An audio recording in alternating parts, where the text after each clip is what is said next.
what is gone and will never be back. I vividly remember getting the coupon for the personal pan pizza for reading however many books in a month, and my father taking me and a few friends to Pizza Hut to use them. We thought the chocolate pudding in the salad bar was the best thing ever, and yes, we always made sure to bring quarters for the arcade games once we were done. Going to the video store on a Friday night to rent the latest new release on VHS or DVD. My kids will never understand the excitement that was Blockbuster, or the frustration of the movie you want being out of stock. I know Redbox exists, but it is not the same. We never use Redbox and just stream at home. Back in the day there was not any other alternative option. If the local video store did not have it, you didn't watch it. I know it's not quite the same, but I work at a library and get mad Blockbuster vibes sometimes. Some people only come in for movies, and some people rent like 30 at a time. We have brand new ones you gotta fight other people for too. There's even a kids section. Combine a library DVD with some gas station candy, and you can get pretty close. I live near a mall that's still popular. The weirdest shops are popping up in it now. Selfie stores where you can pay to take selfies in front of various decorations, an airsoft shooting range, and several escape rooms owned by different companies. Many of the good stores are gone now and I'm afraid it won't be long until the place sees its last visitors. The crazy thing is it's only been open for 20 years. The chances I chose to prioritize work over family, missed so many opportunities to spend more time with my kids, trying to take advantage of it more now. I tell my younger friends and coworkers who are just now having kids that I don't miss not being at a meeting on a weekend, but I sure as hell miss holding my sons, playing in the sandbox with them, etc.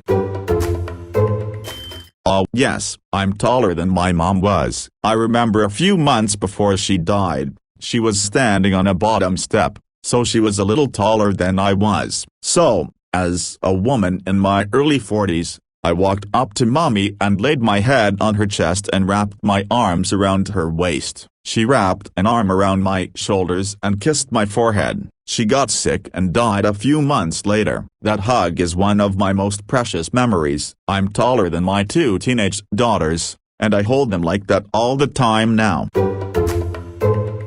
One of my coworkers was telling us today his 19-year-old son rocks an achy breaky heart mullet.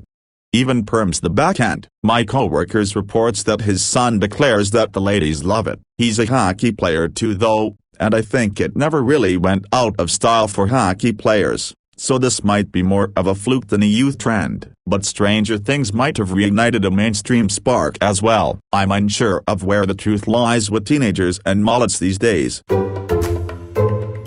One of my coworkers has a full-grown mullet right now. He got a written warning last year for coming into work in regular street clothes. It was bullshit because he came in to deal with a massive emergency when he had been taking time off and shouldn't have even been called. He literally drove 3 hours from his parents' cabin to save the day and he got written up. Anyway, it really pissed him off, so he went over our corporate dress code policy and decided that he'd grow a mullet as it technically complied with the company dress code. We only started migrating back to the office in the last few weeks. He got a written warning on his second day which he immediately conference called HR to get it rescinded, which he did. The only fail was he still doesn't know who filed the complaints in the first place, just that it was the same person.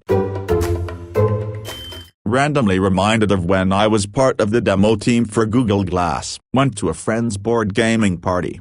99% of the people were fascinated by the tech and wanted to try it. One guy though, the moment I walked into a room, he'd shout, "You do not have permission to film me." After roughly the third time he did this, I just said, "I don't even know who you are. Why would I waste my time filming you?" Oh boy, did that piss him off. Apparently not being worth a stranger's time to film is more infuriating than being filmed by a stranger. What was always funny was with people that were hesitant about the cameras. There was two types. One type of person insisted the very idea of the device was an invasion of their privacy and nothing you could say convinced them otherwise. The other type of person listened when I gestured around the room at all the people on their smartphones with the cameras aimed roughly in our direction as they typed /read/whatever and said the difference between them and me right now is that if I were trying to film you secretly, I'd have to keep my head pointed roughly in your direction and the little red light would be visible. But literally every single one of those people could be filming us right now and we'd have no idea. For this sort of person, that analogy usually had them completely stop caring about the glass. That said, the vast majority of people I ran into thought it was fascinating and were happy to try it out when I offered. Video stores. Gone are the days of walking into a video store, poking around and picking out a movie to rent. Now it's all algorithm-based. Unless you live in Oregon. Hell, the last major video store chain closed up shop last year. I mean, sure, there's one Blockbuster left, but that's it. The charm is gone. The arcade of the 80s and 90s. What a fantastic, futuristic wonder world it was. Yes. Yes, I know about all the barcades and retro game rooms opening. But most are only making it because of alcohol. And alcohol comes with trouble. Secondly, most of those games are making their 30th and 40th birthday and cannot handle running all day like they did when new, not to mention scarcity of parts and CRT monitors. I don't think the retro arcade near me is making it because of alcohol. They have some weird rule that you can only buy one shot per hour or something. It's a cool place though, lots of good games. I doubt people really go to Dave & Buster's for the alcohol either. I mean, why not just go to a regular bar if that's the point? To be fair, YouTube started paying creators back in 2006 before getting purchased by Google. It was just a lot different kind of content than today. It was mostly vlogs and people either talking about internet stuff or talking about their day. You watch RWJ when he did equals 3 back in 2008. All he had was a shitty webcam and cracked jokes about viral videos. This is going to be a weird one. Back in the era of LimeWire and Kazaa, I stumbled upon an upbeat, folksy version of Dust in the Wind. To this day, I can still hear the light-hearted strumming of the opening measures, the way that the second guitar plucked complementary notes, and the pseudo-southern twang of the singers' voices. It actually inspired me to write an entire screenplay, which was terrible, but which I mentioned to show the impact that the song had on me. Anyway, I happened to think back on that piece a few weeks ago, and I decided to dig it up again. This led me to trawl through literally hundreds of YouTube videos and long-forgotten discographies, listening to snippets of every cover that I could find. At one point, I even turned to some friends for help, but our quest ended in failure. We did find a number of semi-similar versions. The live performance by the Scorpions had an initially promising quality to it, and the Alamo Country Band had released one that gave me a brief moment of hope, but the specific recording that I remembered seemed to have disappeared from the internet. It was disappointing, but not entirely surprising, considering that quite a few gems pulled from peer-to-peer networks have since vanished. Even so, I'm still holding out hope that I'll hear that version of Dust in the Wind again one day, despite knowing that it has probably been blown away like, well, you get it. My PSP that Matt Lieber stole from my room, you ginger fuck. Yes, I remember you after 16 years. My Pokemon Alpha Sapphire that my cousin Zach stole. Yes, I remember that too, you bastard. My stuffed Blastoise that my ex Nicole still has or threw out from 16 years ago. Just what the fuck, Nicole? My Slipknot hoodie that I let my ex Jasmine borrow over 17 years ago that she threw away because we broke up. That was a $90 hoodie, goddammit, Jasmine. My thumb saddle joint. I don't even know where you went and neither does the doctors, but still I'm sure someone stole it. My disc from my spine. Replaced it with a shitty blade top. My Nintendo GameCube that I let my cousin borrow. My dignity. This isn't entirely the rise of electronics' fault. Part of the problem is the rise of car-centric suburbia Helen zoning that only permits that. What is there to even do in a sea of endless houses with nowhere nice to go to? I remember pushing myself to go outside and do something, and it's just really soul-sucking. In pre-war neighborhoods where things were still designed to be walkable and have like actual destinations or things to do outside of your car that doesn't require a car, you do see people and children outside being active more, even with ever-present electronics. It's not really intuitive, but that issue is more than likely a city planning and infrastructure one. The cosmic horizon. Due to the ever-increasing expansion of the universe, driven by dark energy, distant galaxies are moving away from us faster than their light can reach us. Meaning as eons pass, distant galaxies will fade from the night sky. Eventually everything that is not in our gravitationally bound local group of galaxies, that will eventually merge into one supergalaxy, will, from our view, fade out of existence. Astronomers of the far future will only know the universe as a single large elliptical galaxy, and nothing else. Evidence that there ever was a galaxy beyond our own, even evidence of expansion itself, cosmic background radiation, redshifted galaxies, will not be knowable. Edit. All of this assumes, however, that the rate of acceleration of the universe is constant. The influence of dark energy is stable. If, however, dark energy is much more influential than we think it is, and that rate of acceleration is itself accelerating, then the gravitational bounds that keep galaxies together won't protect us from the expanding universe. If dark energy is stronger, eventually galaxies will be ripped apart by cosmic expansion, star systems, planets, and eventually even nuclear bonds. The universe will eventually become a soup of subatomic particles never being able to interact with one another. This is the Big Rip theory. Easily obtainable ancient energy sources to kickstart the next evolutionary cycle of development. We had wood, which got replaced by coal. Coal got replaced by petrol. Petrol is now being replaced by energy powered from sources outside this planet or by powers influenced from outside this planet. If society goes wrong and we go back in the dark ages, there isn't going to be a second attempt, as we won't have access to cheap coal laying in abundance on top of the hills or petrol just bubbling out of the earth to realize that it's a great source of energy. The original internet, modems with the dial-up sound, AIM, IRC, Napster, Weberings, GeoCities, AngelFire, Yahoo Games. That feeling that you were leaving your real life and entering a new frontier. It was much smaller and a lot less all-pervasive. There is no offline anymore. We're connected 24/7. The more we are all connected, the lonelier it feels.